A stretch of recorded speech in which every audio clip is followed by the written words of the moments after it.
Hi, I'm Steve from the Rooted Podcast, and I hope you can join me every weekday for a 5-minute or less devotional word study or insight into Scripture to add to your day. Welcome to Fruit Snacks.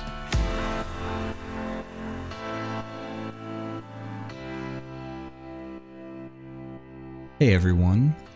In today's Bible background, I wanted to discuss a passage in Matthew chapter 16 that gets a lot of different interpretations, and that is Jesus' statement to Peter in Matthew 16 that on this rock I will build my church. And a lot of theology has been built on the interpretation of that statement by Jesus. A lot of Catholic theology interprets that to be directly meaning Peter himself, and thus you have the whole papal line. A lot of Protestants have interpreted that to be that Peter is the leader of the disciples. But I would like to propose that it actually doesn't mean either of those things. It's something a lot more simple if you understand the geography and the history of the place where Jesus and the disciples were standing when he said it. So in Matthew chapter 16, we are told that Jesus and the disciples were in a place called Caesarea Philippi.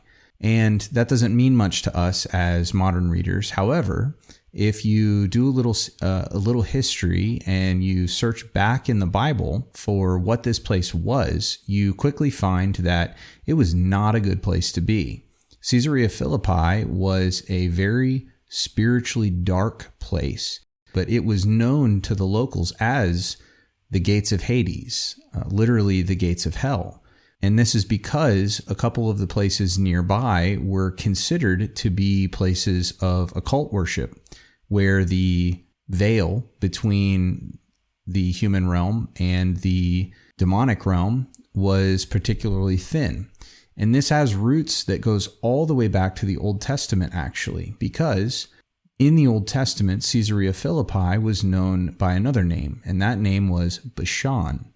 Now, you can look up Bashan in the Old Testament, and what you'll find is that Bashan was a place that was controlled by two different kings, one of whom was named Og, and both of these kings were associated with clans, the Rephaim and the Anakim. Now, you may not be familiar with Rephaim as much as Anakim, but Anakim may remind us of Anak or the Nephilim, meaning the giants that are produced as a result of the divine rebellion in Genesis chapter 6. So what does all that mean? It means that this place, for a very long time, for thousands and thousands of years, by the time of Jesus, has had a consistent and pervasive atmosphere of spiritually dark oppression that goes all the way back to Genesis, where since then it had been a center of occult practice, religious centers built to other gods, and this place happened to be at the foot of a very large mountain, really the only mountain in the region, known as Mount Hermon. Now, according to Jewish tradition, Mount Hermon was the place where the sons of God in Genesis 6 came down in order to raise up these rival lineages to the one that God had created with Adam and Eve. So what does that mean? It means that when Jesus is in Caesarea Philippi, and don't forget, he's about to go up the mountain in the next verses, and it doesn't specifically name it as Mount Hermon, but Mount Hermon is really the only game in town. When Jesus looks at his disciples and says, "Upon this rock I will build my church, and the gates of hell will not prevail against it," which really a better translation of that is that the gates of hell will not withstand it. Jesus isn't talking about Peter or any of the other disciples.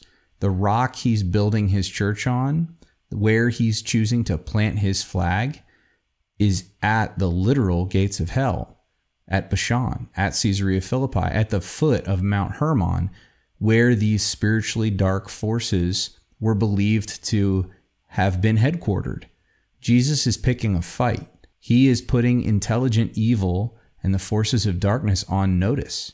And he's telling them, it starts now. My kingdom is here. It's coming. And there's not a thing you're going to be able to do about it.